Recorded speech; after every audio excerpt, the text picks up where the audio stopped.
Boa noite, amigos. Recebemos com muito prazer a doutora Diana Câmara, que é uma referência na justiça eleitoral, que é uma justiça que está sempre em evidência.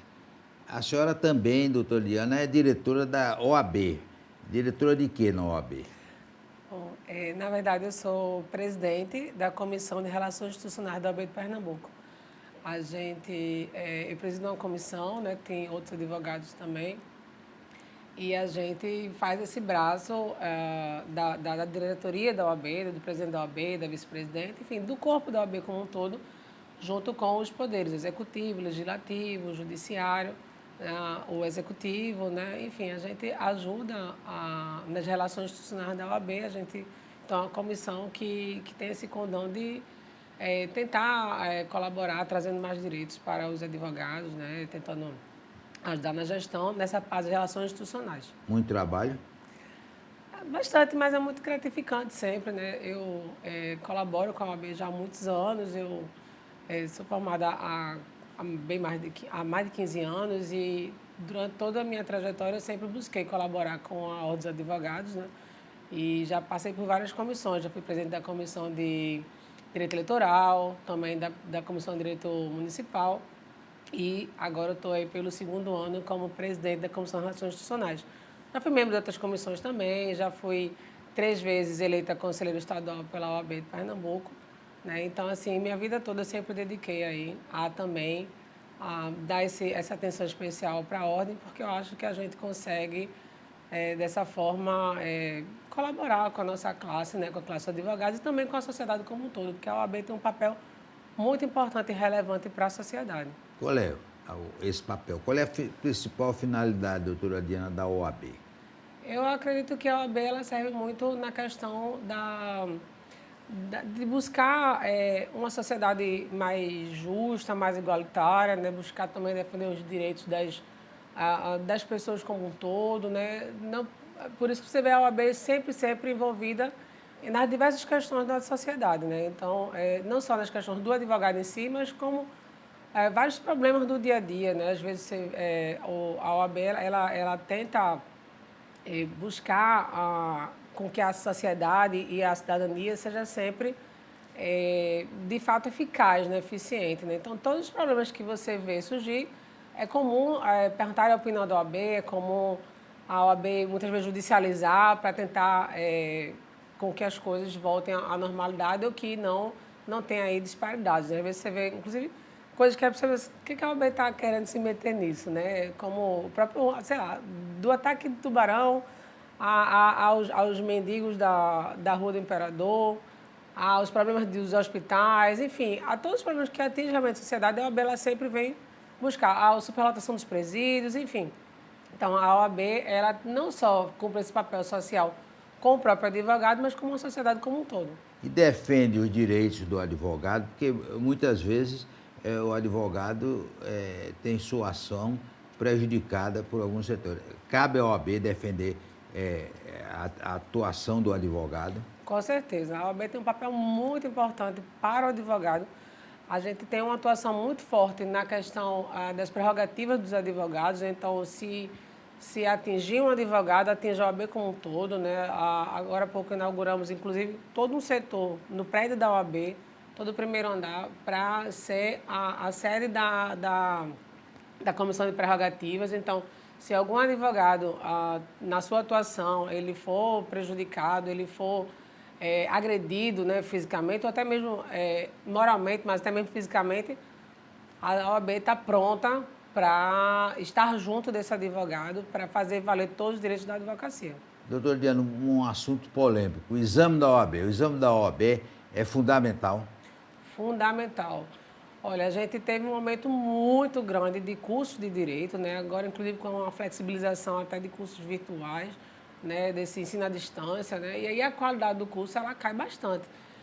A gente tem muita gente se formando por ano, né? E se não fosse esse filtro da OAB, com certeza o mercado estaria cheio de advogados sem nenhuma condição, assim, de atuar, sabe? Infelizmente, eu digo isso até com muita tristeza, porque eu acho que a pessoa, quando começa a fazer o curso de Direito, ela tem todo um sonho de se preparar, de se tornar um advogado, né, de poder atuar na sua área, e muitas vezes fica fora do mercado por não passar no exame da ordem. Mas esse exame da ordem realmente é uma peneira importante. E mesmo assim, ainda digo com tristeza, às vezes passam advogados que ainda não estão aptos ao mercado de trabalho. Mas só né? 20% de aprovação. Mas mesmo 80% assim, de reprovação. mas mesmo assim é importante esse filtro, sabe? A gente realmente vê que é importante. Então, o advogado pode não passar de primeira, mas ele pode tentar outras vezes. Então, foi reprovado, né? 80% ficou fora, mas ele vai tentar de novo, vai se preparar mais para entrar. Né? Então, para isso tem os cursos preparatórios, tem a pessoa também se dedicar para estudar, né? Mas realmente eu acho primordial o exame da ordem. Acho que a gente teria uma perda enorme se a gente abolisse o exame da ordem. O exame da ordem realmente faz uma peneira importante e eu não acho que a gente tem, de forma alguma, a condição de abrir mão do exame, não. A senhora fez, é difícil o exame? O exame é bem difícil, né? Porque ele abrange não só a área que você pretende atuar, mas uma série de matérias. Inclusive, recentemente, o próprio direito eleitoral agora virou matéria obrigatória para o exame da ordem, né? Que para nós, eleitoralistas, foi um grande ganho, porque muitas vezes as faculdades sequer ofereciam a cadeira de direito eleitoral. E recentemente foi aprovado, então, para que a matéria de direito eleitoral seja uma matéria obrigatória na faculdade. Né? Na minha época de faculdade, João Beto, eu me formei em 2005, e na minha época não era obrigatória, era uma cadeira eletiva. Eu que, por aptidão, por afinidade, que busquei fazer uma especialização em direito eleitoral. Eu fiz a segunda turma de pós-graduação aqui do Estado, em 2007, e me especializei em direito eleitoral e segui nessa linha. Né? Eu faço parte hoje da BRADEP, que é a Academia Brasileira de Direito Eleitoral e Político, uma academia nacional, né, de vários eleitoralistas, e eu faço parte dela como membro fundadora, tenho muito orgulho disso, e sempre busquei me especializar, então, no direito eleitoral, mas não era uma matéria que a gente via na faculdade, né, e hoje ela tanto é uma matéria obrigatória na faculdade, como também é uma matéria que cai no próprio exame da ordem. E como é que surgiu essa paixão pelo direito eleitoral? Eu acho que por afinidade mesmo, como eu falei, né, desde pequena eu sempre tive a curiosidade, o interesse de observar a política. Né? Eu acho que a política ela transforma a sociedade, né? Ela é importante, ela é condicionante, na verdade, dos caminhos que a sociedade vai seguir. Então, eu acho que a gente não pode ficar alheio a isso. Eu acho que um dos grandes ganhos que as pessoas... um dos grandes direitos, né, que as pessoas têm é o poder do voto. E o poder do voto, eu acho que é inegociável. Né? Por isso que a gente sempre comemora a questão do voto feminino, a questão da igualdade dos votos, né? E eu acho também que no Brasil é essencial também que o voto seja obrigatório, porque é uma forma de incentivar que as pessoas observem realmente a política e votem, mesmo sendo obrigatório. Quantas pessoas, às vezes, vão lá e anulam o voto, ou às vezes não votam e justificam, né? Não querem... Vendem.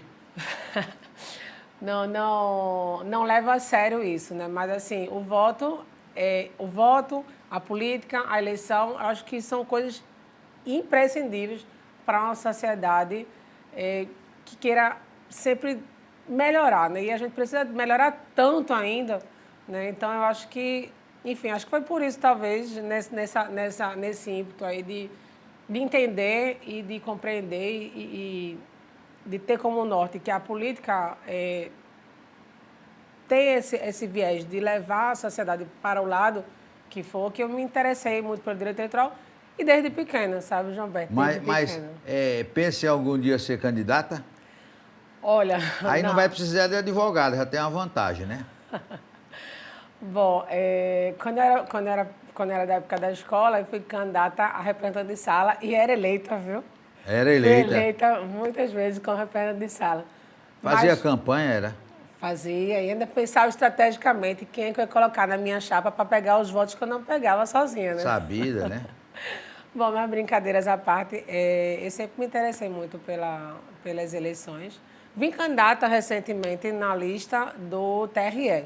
Né? Fui candidata na lista do TRE e tive a grata satisfação de ser a mais votada da minha lista. Né? me sinto muito honrada por ter merecido os votos dos desembargadores do Tribunal de Justiça de Pernambuco, né? E para mim foi uma experiência que me engrandeceu muito, sabe? Me deixou muito feliz de saber, né, que eu pude aí então contar com a confiança dos desembargadores do TJPE. O Brasil é um dos poucos países do mundo que tem uma justiça específica eleitoral. É importante isso. Eu acho super importante. A gente tem uma justiça que a gente tem, sim, que se orgulhar dela. Sabe, a justiça eleitoral, ela construiu um caminho muito bonito. Eu acho que cada país tem as suas particularidades, né? Eu acho que o Brasil é um país com uma democracia consolidada. Eu escrevi 2 artigos esse ano falando isso, que o Brasil é uma democracia consolidada, né? E deve muito disso à seriedade da condução da justiça eleitoral. Eu acho que a justiça eleitoral ela é imprescindível também para o Brasil, principalmente nesse momento que nós estamos vivendo.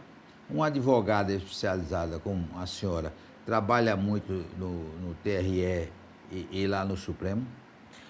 Olha, eu tenho uma atividade de direito eleitoral muito forte, né? Eu sou advogada não só de políticos, como de partidos também. Eu tenho uma atuação, então, não sazonal, mas sim sistêmica, né? Na justiça Mesmo eleitoral. fora de eleição? Sim, mesmo fora da eleição. Agora mesmo tem vários processos ativos, né? Tem alguns processos de prestação de contas de candidatos que não foram eleitos, prestação de contas anual de partido político. Temos também alguns processos que ainda estão em trâmite, porque eles têm vários, tem os graus, né? Então, tem os processos que começaram na zona eleitoral, depois no TRE e agora estão no TSE, como são processos de AGE, por exemplo, né? Que é a Ação de Investigação Judicial Eleitoral, que são processos que têm o condão de trazer cassações, né? Então, a gente tem aí ainda muitos processos ativos que sempre a gente tem aí que está dando uma atenção especial, às vezes entrando em pauta e tal, e a gente tem uma atuação, sim, tanto aqui tanto nas zonas eleitorais, que é o 1º grau, como no 2º grau, que é o TRE, onde eu tenho o maior orgulho de trabalhar, né? E os servidores são altamente qualificados, o nível dos desembargadores também é excelente. A gente tem um tribunal que, por várias vezes, teve o selo diamante, né? Assim, ou seja, um tribunal referência no Brasil todo. E também no TSE, muitas vezes tem que ir para Brasília só para poder despachar processos nossos que estão lá no último grau de recurso. Selo diamante. Diamante está meio fora de moda, porque teve a joia que veio da Arábia Saudita, cheia de diamante, mas o tribunal tem o selo diamante. Nem aquele da Arábia Saudita, não. É um direitinho, Não, né? é um diamante, é um diamante que traz orgulho, não que traz vergonha. Depois do intervalo, nós vamos continuar conversando com a doutora Diana Câmara.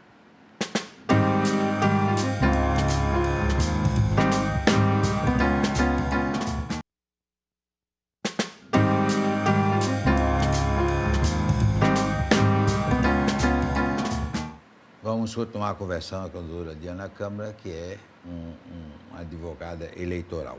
Doutora Diana, essa cota para as mulheres nas chapas dos partidos está sendo cumprida ou tem um jeitinho? Olha, a gente vê que a justiça eleitoral ela vem enrijecendo na cobrança de que essa cota realmente ela seja real, né? Que não seja uma cota de faz de conta, né? E a cada eleição, então, ela vem fazendo alguns ajustes para que essa cota realmente ela seja cumprida. Como, por exemplo, se você não colocar pelo menos 30% de mulheres, o DRAP não fecha. Né? Então, O quê? Você não, O DRAP? O DRAP O que é DRAP? O DRAP é a chapa. A chapa, Né? tá certo. Então, o DRAP não fecha. Você não consegue colocar no sistema a registrar a chapa, né, se ela não tiver realmente com 30% de mulheres. Então, isso já foi um ajuste, né? Na hora de julgar os processos, também observa se está tudo ok em relação às mulheres. E quando elas são eleitas, se tiver denúncia de que aquela mulher não teve nenhum voto, por muitas vezes a justiça eleitoral está derrubando a chapa inteira. Então, o que acontece? Várias pessoas são eleitas, né? E a justiça eleitoral diz, olha, essa mulher aqui não teve voto, essa mulher aqui, então, foi uma candidata fraudulenta, né? Que antigamente se chamava de laranja, né? Candidatura laranja, e hoje você vem chamando, então, como candidatura fraudulenta. E aí, derruba a chapa inteira. se essa decisão, se essa solução é a mais adequada, ainda estamos aí digamos assim, no amadurecimento, né? Porque recentemente a própria Justiça Eleitoral, o TSE, enfrentou se não seria interessante, na verdade, punir os dirigentes partidários. Porque quem faz a chapa são dirigentes partidários, né? E eles ficam ilesos.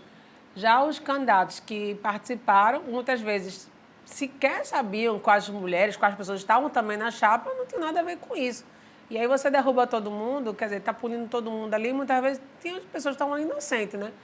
Agora, por outro lado também, João Alberto, essa decisão de derrubar a chapa inteira traz algumas situações esdrúxulas, como, por exemplo, teve caso de que numa Câmara onde apenas uma mulher tinha sido eleita e teve denúncia de que tiveram chapas que tinham candidatas laranjas, e aí derrubaram a chapa, e essa única mulher que tinha sido eleita caiu junto dessa chapa, né? Caiu, e os novos vereadores que entraram, que foram, no caso de uma Câmara, os novos vereadores que entraram só tinha homem. Então, quer dizer, para tentar você resguardar o interesse das mulheres, trazer a paridade, né, você acabou, na verdade, prejudicando, porque você tirou ali aquela única representante feminina e só colocou homens. Então, assim, eu acho que essa dosimetria, essa solução aí para realmente forçar e exigir que as mulheres tenham direito a participar, ainda tem que ter alguns ajustes, né? Quais são os maiores problemas que a senhora enfrenta? São candidatos a deputado, candidato a prefeito, candidato a vereador? Olha, eu acho que só em relação às mulheres, nessa sua pergunta, mas em relação às mulheres, eu acho que elas encontrarem realmente um suporte e a boa vontade do partido. E isso não pode ser só na época da eleição, isso tem que ser uma construção. Eu acho que tem que oportunizar as mulheres, elas terem acesso aos partidos. Por isso mesmo que a Justiça Eleitoral vem cobrando também que na própria diretoria dos partidos, na própria composição partidária, tenha mulheres, né, dentro da composição, né? E que, então, as mulheres elas não sejam só massa de manobra, que elas, de fato, tenham ali condições de poder disputar, né? Sejam, invistam nelas também como candidatos potentes, né? Aí, eu acho que, então, para as mulheres, eu acho que é muito mais um ambiente, tem um ambiente realmente mais favorável, né? Porque a Justiça Eleitoral e a própria legislação, né, já garantiu 30% do fundo partidário para as mulheres, né, garantiu 30% do tempo de televisão para as mulheres, né, garantiu essa questão da própria quantidade de candidatos, da chapa, né, então tem algumas garantias para as mulheres. Mas aí, se essas garantias não forem, de fato, utilizadas para que elas deem os frutos corretos, isso aí fica só ali no meio do caminho. Que, por exemplo, sempre se acha subterfúgios como você pegar o dinheiro da mulher, né, dedicado para a mulher, e fazer campanha casada com o homem. Então, você está pegando o homem roubando as mulheres, vê que desgraça. Você está pegando o valor das mulheres e colocando ali para os homens. Mas, em relação à candidatura como modo geral, as principais dificuldades que os candidatos têm é a questão, acho que muitas vezes a questão financeira, né? Que aí tem essa questão dos recursos públicos, né, que é tanto do Fundo Especial de Financiamento de Campanha, como do próprio Fundo Partidário, que também pode ser destacado para as campanhas. E muitas vezes ali os cacifes dos partidos não aportam em todo mundo, só eles vão pensar em quais candidatos vão apostar e vão dedicar aqueles recursos para eles. Então, assim, muitos candidatos agora a prefeitos, por exemplo, não vão receber ou vão receber muito pouco recursos públicos. Então, eles têm que tentar buscar o financiamento privado. E no financiamento privado só restam duas possibilidades. Uma é o próprio autofinanciamento, que é quando o próprio candidato coloca seus recursos na campanha, né? E, mesmo assim, tem uma limitação legal, não pode ser todo o valor da campanha, no máximo 10%. E a outra opção é a doação pessoa física, né? Então, você contar com a contribuição das pessoas, que também é difícil, porque todo mundo está muito desenganado com a política e aí fica dizendo, mas como eu vou dar dinheiro para os políticos? Era para os políticos darem dinheiro para a gente. Enfim, fica nessa situação aí. E, além disso, em termos processuais, né, o grande gargalo dos candidatos é a questão das AGEs, que é as ações de investigação judicial eleitoral que tentam coibir aí tanto o abuso de poder político como o abuso de poder econômico. Ou seja, do candidato que está na cadeira e vem para a reeleição, usar a máquina para se beneficiar, ou aquele dinheiro extra ali da compra de voto, né, do caixa 2. A prestação de contas, doutora Diana, é importante. A prestação de contas também, ela vem sendo sistematicamente mais cobrada, né? Antes era uma prestação muito de faz de contas e hoje em dia é uma prestação de contas que a parte técnica do tribunal, né, e o próprio Ministério Público ficam mais em cima, principalmente por conta desses recursos públicos que estão agora circulando nas campanhas, né? Então, se o candidato ele gastar errado, ele tem que devolver o dinheiro para os cofres públicos ou pode sofrer também punições, né? Mas, assim, regra geral, a prestação de contas ela não vai deixar o candidato inelegível. A maior sanção mesmo, porque as prestações de contas podem ser consideradas regulares, não regulares ou aprovadas, não aprovadas e aprovadas com ressalvas, né? Então, tanto as aprovadas, ok. E as aprovadas com ressalvas pode ter devolução de recursos e a reprovada também pode ter reprovação de recursos. A prestação de contas, o principal, João Alberto, é o candidato não deixar de prestar as contas, porque é aí sim que ele pode ter uma grande dor de cabeça, porque quando ele não presta contas, ele fica inelegível para a próxima eleição, dentro da mesma legislatura. Ô, doutora Diana, a justiça eleitoral vive muita mutação, a senhora é obrigada a estudar muito, porque muda muito. Sim, a justiça eleitoral para cada eleição tem novas regras, novas leis, a jurisprudência também sofre algumas mudanças, mas eu acho que são mudanças importantes, porque a justiça eleitoral ela vai ali evoluindo junto com a sociedade. Então, na hora que a sociedade vai mudando, ela também tem que ir mudando, né? Por exemplo, eu vou começar agora um mestrado. E na hora de escolher o tema do mestrado, eu parei para pensar o que é que eu iria escrever. Né? Eu tinha que apresentar um projeto de mestrado, um projeto de pesquisa para ser aprovada no mestrado. E aí eu pensei, e aí decidi fazer na área de direito eleitoral.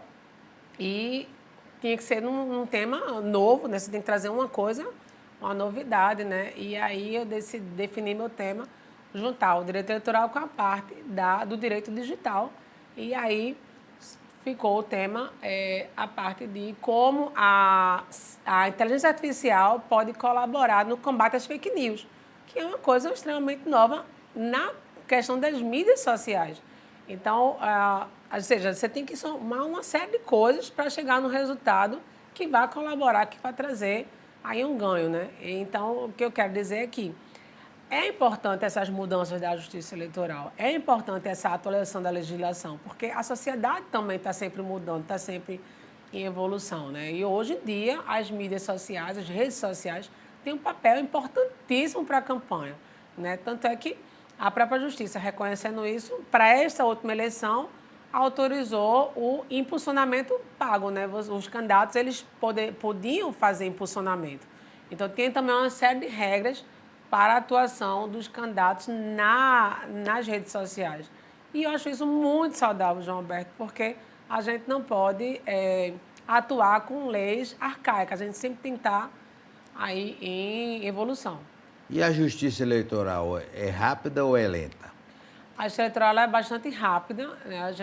Os prazos são super curtos, então a gente consegue ver, de fato, as decisões e as coisas acontecendo.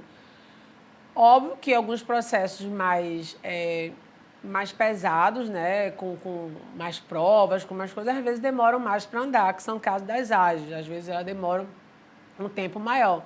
Mas, por exemplo, os processos relativos à propaganda eleitoral, que são aqueles que estão acontecendo ao longo da campanha e eles têm que ter a resolutividade super rápida, eles realmente acontecem de forma bastante célere. Assim, as decisões são de dias, de horas, às vezes até de poucos instantes, né? Então, a justiça eleitoral é bastante rápida, assim. E é importante, então, que ela tenha um quadro realmente preparado, né? Com certeza. Então, a justiça eleitoral ela tem um quadro fixo, né? Os servidores dela são servidores concursados que estão lá sempre na Justiça Eleitoral, né, independente de ser ano eleitoral ou não. E o quadro dos desembargadores é um quadro também mutável, que eu também acho importante e interessante, porque renova, né, e vem sempre atualizado, de 2 em 2 anos. Então, cada desembargador que está lá tem um mandato de 2 anos. E a composição da Justiça Eleitoral ela é mista, né? São 2 desembargadores do TJPE, 2 juízes de direito, um desembargador da Justiça Federal e 2 advogados, né? Então, a gente tem uma composição aí eclética que dá aí um retrato, acho que, da sociedade. Certo. Nós queremos agradecer a doutora Diana Câmara, dar os parabéns pelo trabalho que ela realiza na Justiça Eleitoral e também na OAB, como ela já disse aqui, é uma das paixões dela. Forte abraço e até amanhã, se Deus quiser.